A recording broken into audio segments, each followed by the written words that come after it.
नमस्कार।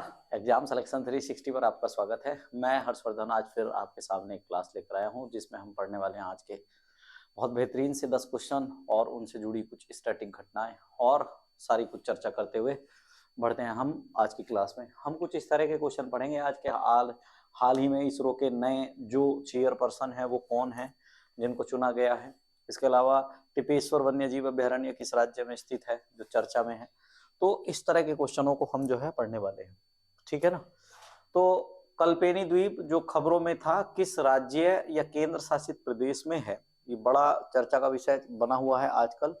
कल्पेनी द्वीप, अब कल्पेनी द्वीप की अगर बात करें कल्पेनी द्वीप कहां पर है, तो पहले तो इसकी बात मैं आपको बता देता हूं कि ये जो है आप अगर जाते हैं मालदीव, तो मालदीव से जो है ये थोड़ी सी दूरी पर ही द्वीप है। और भारत सरकार ने पिछले साल, आपको ध्यान भी होगा कि भारत सरकार ने कुछ किया भी है इसके लिए, तो भारत सरकार ने पिछले साल यहां ये बात कही है कि जो व्यक्ति मालदीव जाने वाले हैं अगर वो चाहें तो वो मालदीव की जगह कहां पर जा सकते हैं, लक्षद्वीप जा सकते हैं। लक्षद्वीप में आपको ध्यान रखना है कि लक्षद्वीप जो है छोटा 36 द्वीपों का एक जो है समूह है। इसके अलावा आप ये भी कह सकते हैं कि भारत का सबसे छोटा, अगर आपसे पूछा जाए यूटीएस कौन सा है, भारत का सबसे छोटा यूटीएस कौन सा है, तो वो भी आप बता सकते हैं लक्षद्वीप है।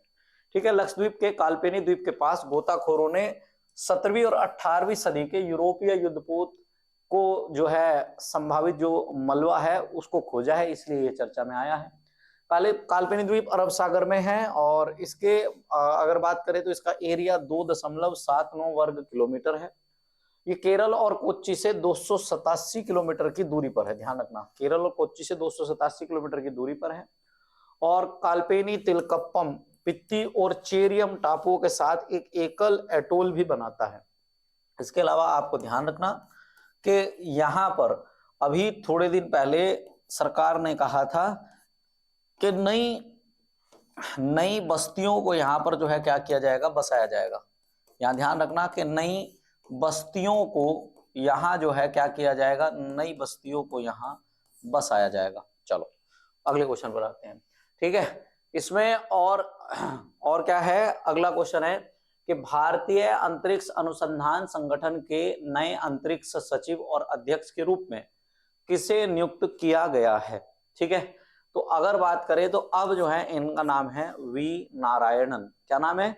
वी नारायणन जो है वो इस समय जो इसरो है, इसरो के नए चेयरपर्सन बन जाएंगे, क्योंकि हमारे जो वर्तमान के चेयरमैन हैं उनका कार्यकाल पूरा हो रहा है। ठीक है, आपको ध्यान रखना है कि द्रव प्रणोदक प्रणाली केंद्र एलपीएससी के निदेशक डॉक्टर वी नारायण को अध्यक्ष और अंतरिक्ष सचिव नियुक्त किया गया है। 14 जनवरी में इनका कार्यकाल शुरू होगा और 2 साल के कार्यकाल के लिए इनका चयन किया गया है। ठीक है, अब एस सोमनाथन का जो है ये क्या करेंगे, स्थान लेने वाले हैं।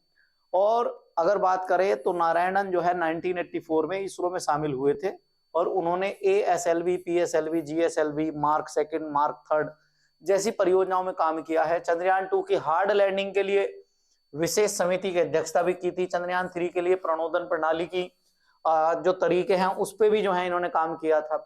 गगनयान की पहली उड़ान सहित प्रमुख जो बहुत सारे जो भारत के प्रोग्राम हुए हैं उन सभी में इन्होंने एक बढ़ चढ़कर जो है हिस्सा लिया है। तो इसमें आपको ध्यान रखना है ये अच्छा क्वेश्चन है, पेपर में आने लायक है कि वी नारायणन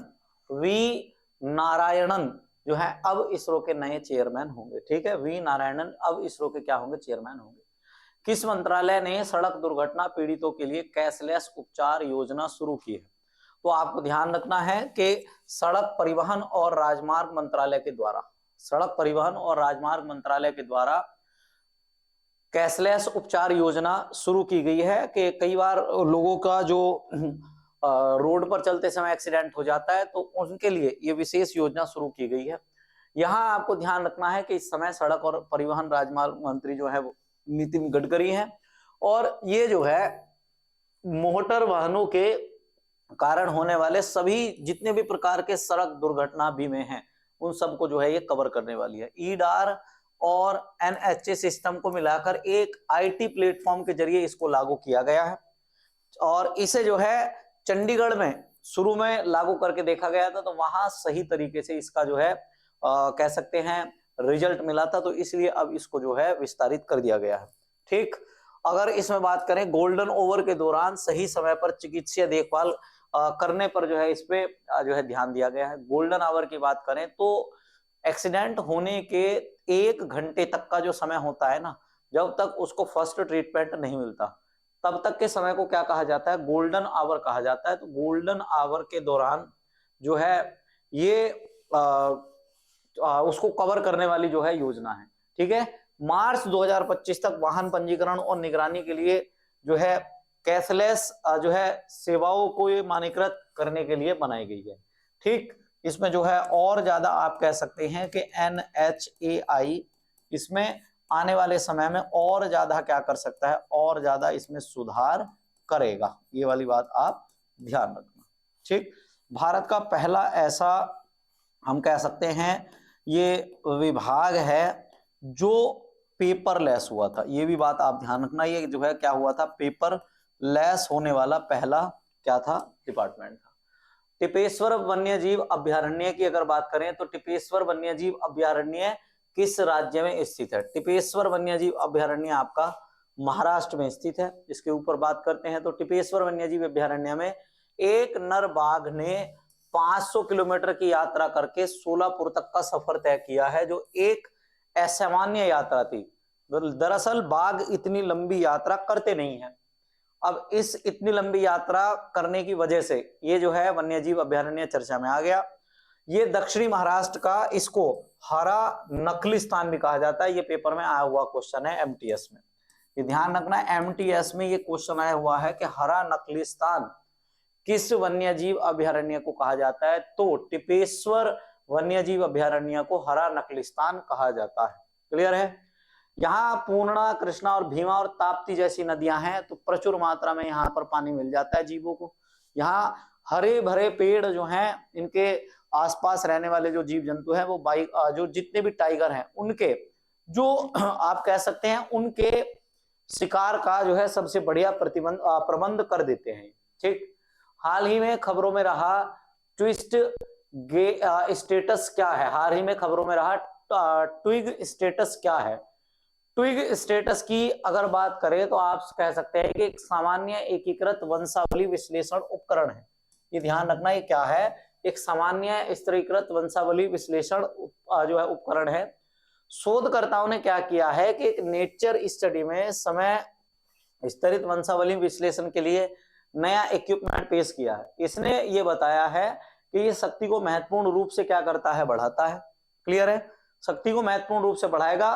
वंशावली अध्ययनों में त्रुटि को क्या करेगा? ये त्रुटि को क्या करेगा? कम। हम जो अभी वंशावली के बारे में जो रिसर्च कर रहे थे उसमें जो कमियां थी उन कमियों को ये पूरी तरीके से दूर कर देगा। इससे उच्च रिजोल्यूशन की जानकारी मिलेगी। सटीक व्यक्तिगत स्तरीय वंशावली विश्लेषण जो है हमें क्या होगा, प्रदान होगा। और कंप्यूटर में जो C लैंग्वेज हम कोडिंग करते हैं, इसमें C लैंग्वेज कोडिंग ना करके R लैंग्वेज को कोडित किया जाएगा। इसको R लैंग्वेज को कोडित किया जाएगा। प्रणब मुखर्जी स्मारक के लिए सरकार द्वारा समाधि बनाने के लिए जमीन को चिन्हित किया गया है। ठीक है, तो दरअसल आपको पता होगा शक्ति स्थल वो है जहां पर इंदिरा गांधी की जो है क्या है, जहां पर इंदिरा गांधी की समाधि स्थल है। यहां पर बात करेंगे तो राजीव गांधी का समाधि स्थल है। किसका? राजीव गांधी का। चैत्य भूमि की अगर बात करेंगे, चैत्य भूमि आपका है, यहाँ पर डॉक्टर राजेंद्र प्रसाद का क्या कह सकते हैं आप, समाधि स्थल है। राजघाट आपको ध्यान रखना है, तो राजघाट एक स्थान है और यहाँ पर महात्मा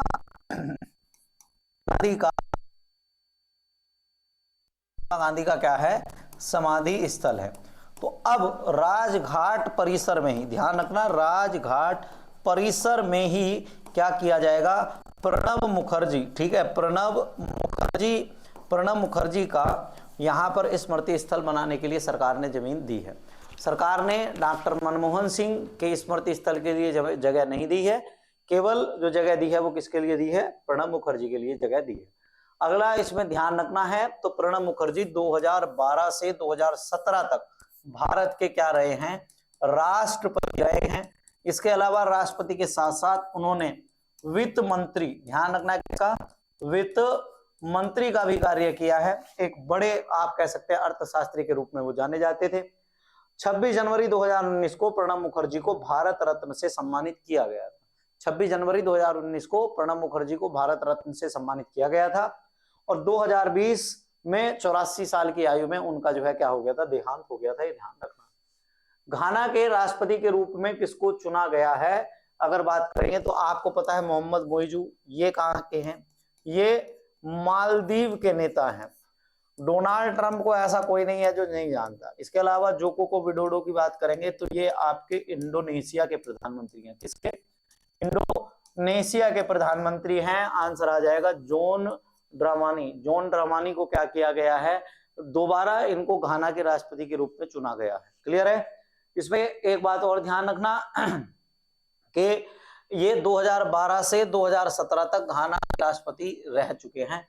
ये बात आप क्लियर कर लो। इसके अलावा इस समय घाना जो है वो युवा बेरोजगारी का जो है बड़ा सामना कर रहा है और उसी जो है हम कह सकते हैं बात को लेकर उसी वादे के साथ जो है ये अपने चुनाव में आए हैं। ठीक है। जॉन ड्रामानी महामा दिसंबर में चुनाव जीतने के बाद घाना के राष्ट्रपति बन गए हैं। जो अगर बात करें घाना की तो घाना में आपको ध्यान रखना है कि घाना की मुद्रा सेडी है और राजधानी यहाँ की अंकारा नहीं है, अकरा है। राजधानी क्या है, अकरा है।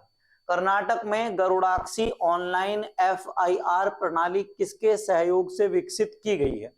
अगर आपसे पूछा जाए तो आप कह सकते हैं कि वन्य जीव ट्रस्ट, ठीक है, भारतीय वन्य जीव ट्रस्ट के द्वारा कर्नाटक में गरुड़ाक्षी ऑनलाइन FIR प्रणाली विकसित की गई है।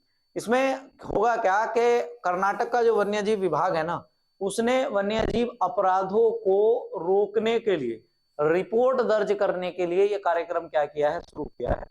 इसमें आप ध्यान रखना कि 5 प्रभागों में ये संचालित राज्यव्यापी स्तर विस्तारित होगी, जिससे वन अपराध प्रबंधन में क्या होने वाला है, सुधार होने वाला है। वन अपराध प्रबंधन में क्या होगा, सुधार होगा। ठीक है। माउंट इबू, अगर बात करें माउंट इबू की, माउंट इबू ज्वालामुखी किस देश में स्थित है जिसमें हाल ही में विस्फोट हुआ है।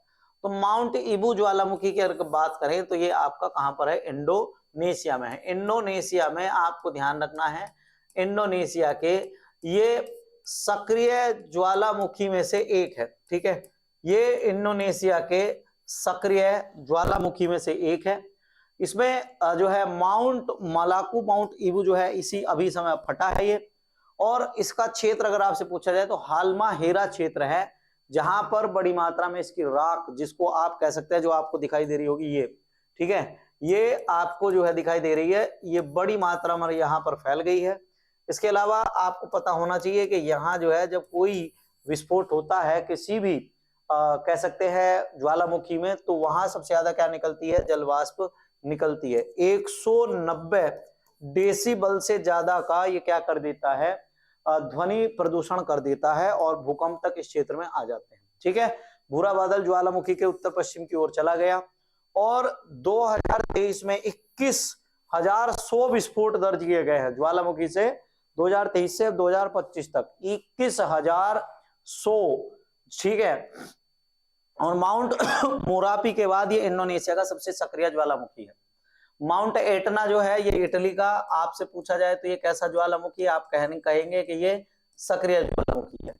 किला उवा की बात करें तो ये हवाई द्वीप में है, और पोपो का टेपेल जो है वो मैक्सिको में है। क्लियर है। ये सभी के सभी आपको ध्यान रखने हैं कि ये सभी के सभी कैसे ज्वालामुखी है, सभी के सभी सक्रिय ज्वालामुखी हैं। कैसे ज्वालामुखी हैं, सभी के सभी सक्रिय ज्वालामुखी हैं। ठीक। अगला आपका जो क्वेश्चन है वो क्या है, क्वेश्चन ये कि कन्नन श्रीनिवासन ने किसकी जगह वर्जीनिया राज्य के सीनेट में सीट जीती है। किसकी जगह सीट जीती है, तो आंसर ध्यान रखना सुभाष सुब्रमण्यम है। आंसर क्या है, सुभाष सुब्रमण्यम के स्थान पर इन्होंने जो है सीट जीती है। ये आपको बात ध्यान रखनी है। ठीक।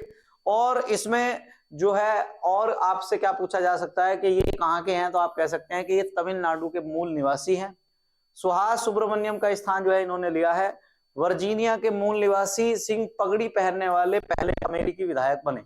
ठीक है, ध्यान रखना कि पगड़ी पहनने वाले पहले विधायक कौन बने हैं, तो आप बता देना निवासी सिंह। ठीक है, निवासी सिंह जो है ये क्या बने हैं, पहले पगड़ी पहनने वाले विधायक बने हैं। डेमोक्रेटिक जीत से महत्वपूर्ण अभियान प्रयासों के साथ राष्ट्रीय रिपब्लिकन गति को इन्होंने रोका है। काफी चर्चा जो है इनके क्षेत्र की रही थी, इनके चुनाव के वायदे हैं,